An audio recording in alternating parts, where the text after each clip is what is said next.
Manchmal denkt man kennt jemanden. Man wetzt mit einem auf, teilt denselben Familientisch, dieselben Weihnachtsmoment, dieselben Erinnerungen. Und dann in einem einzigen Augenblick sieht man, wer dies Person wirklich ist. Mein Name ist Lena Hoffmann. Ich bin 33 Jahre alt, Architektin aus München und was ich heute erzähle, hat mein Leben für immer verändert. Es ist kein Geschichte über Geld, es ist ein Geschichte über Charakter. Über Liebe, und über einen weisen alten Mann, der viel mehr wusste, als jemals zugegeben hat. Aber fangen wir von wohnen. Mein Großvater Friedrich war kein gewöhnlicher Mann. Hat im Lauf seines Lebens ein kleines Immobilienimperium aufgebaut, leis unauffällig und groß aufsehen.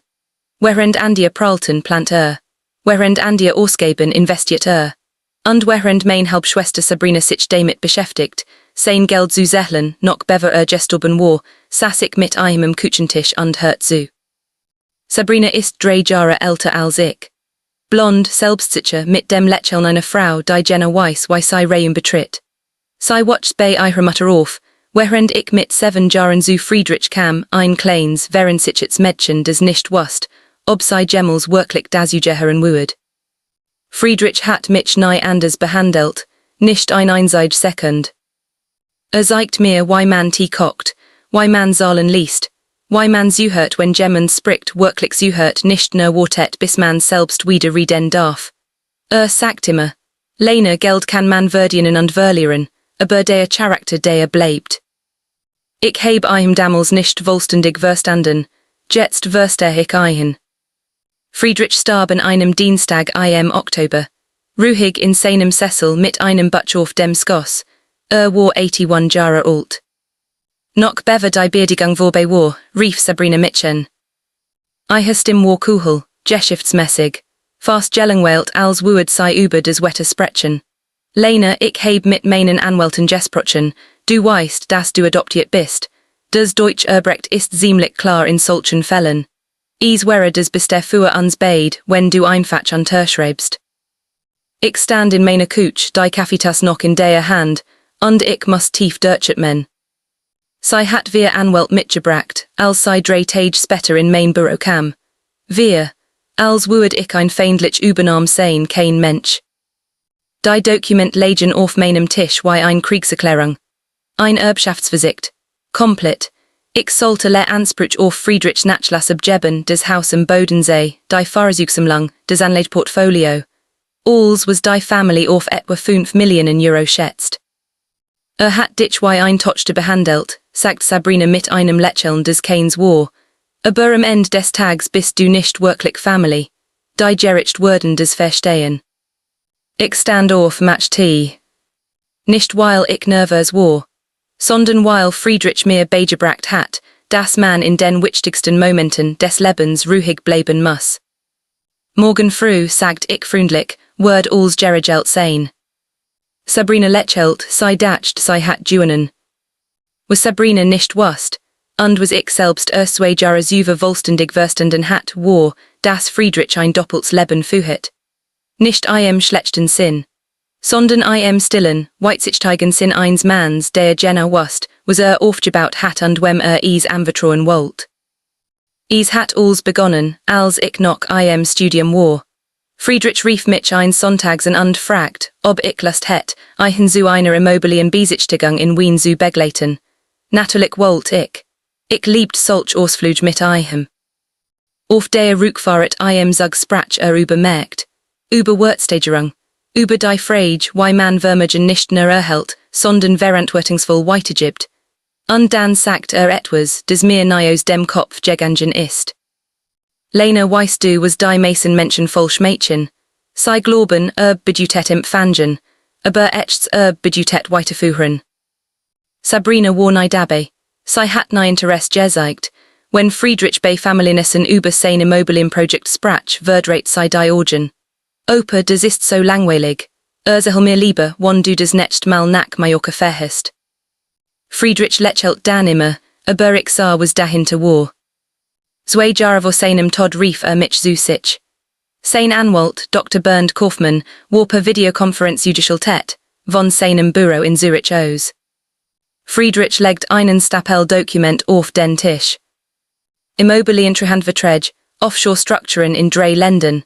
Eigentumsübertragungen auf international Gesellschaften. Ich brauchte einen Moment, zu begreifen, was ich de las.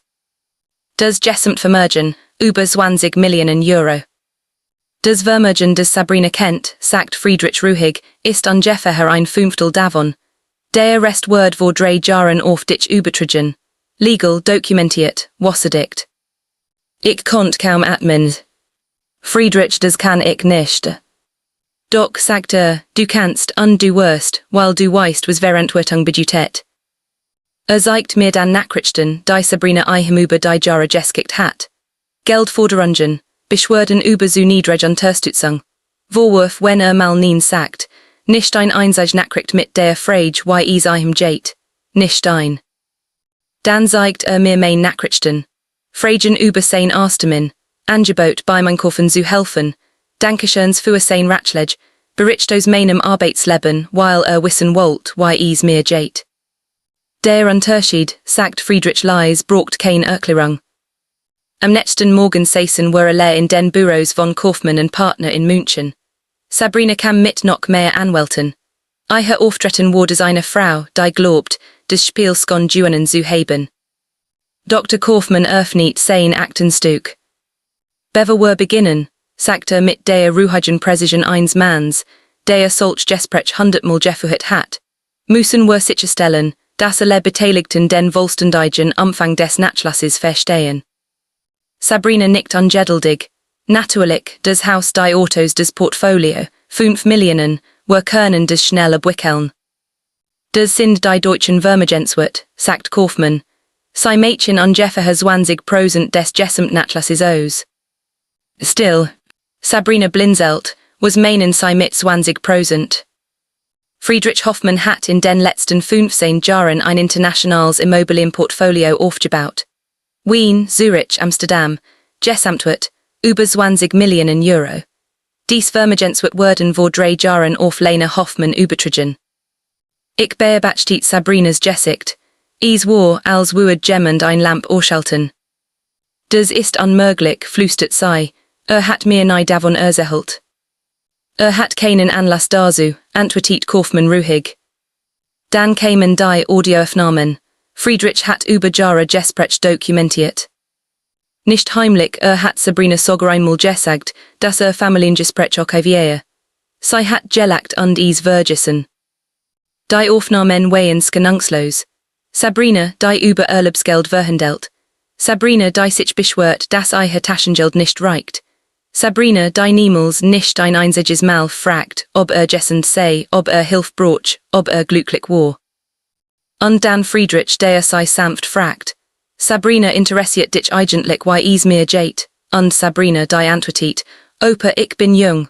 Ich muss mein Leben leben, darum kümmere ich mich, wenn ich älter bin. Die Aufnahme indeed. Niemand sagt etwas. Sabrina versucht es trotzdem. Natürlich tat sie das. Sie klagt in 3 Ländern, versucht die Übertragungen anzufechten, behauptet Beeinflussung und Manipulation. Ihr Anwalt arbeiteten monatelang. Aber Friedrich hat alles vorbereitet. Psychiatrisch Gutachten, Zeugenaussagen von 5 unabhängigen Anwälten. Videoaufnahmen, in denen persönlich erklärt, warum dies Entscheidungen getroffen hat. Das Gericht war eindeutig.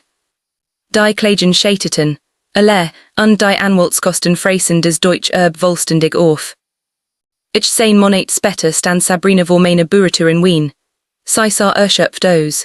Kleiner irgendwie. Als hätt das Leben ihr etwas weggenommen, das sie nie besessen hat, die Illusion, dass alles ihr gehört. Lena, sagt sie, ich heb alles verloren. Ich ließ sie eintreten. Wir saßen am selben Tisch, an dem ich Verträge unterschrieben hat, die Friedrich mir Jahre zuvor anvertraut hat. Und Sabrina weint, nicht aus Berechnung, das hätt ich erkannt, sondern aus echtem Schmerz.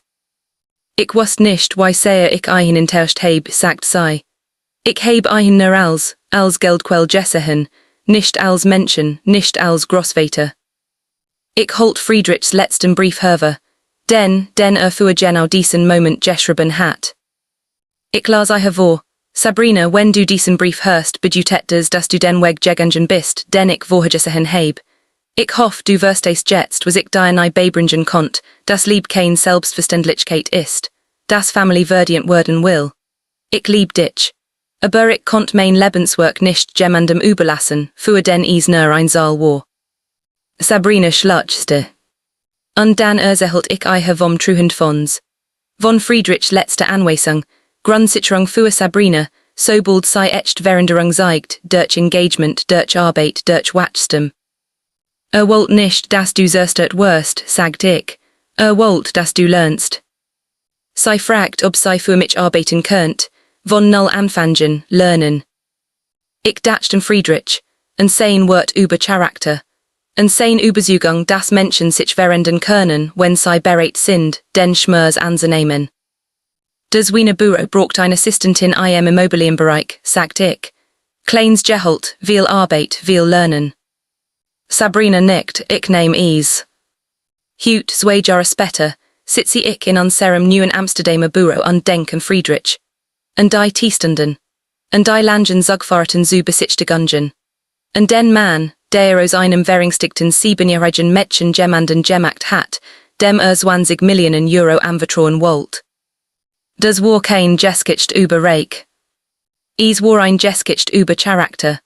Über die still Jedeldij Weisheit eines Manns, der wusst, was du gibst, kommt zurück, und was du nimmst, zu geben, das hat seinen Preis. Friedrich Hoffmann hat mir nicht nur ein Vermögen hinterlassen. Hat mir gezeigt, wo ich sein soll. Und das ist das wertvollste Erbe von allen.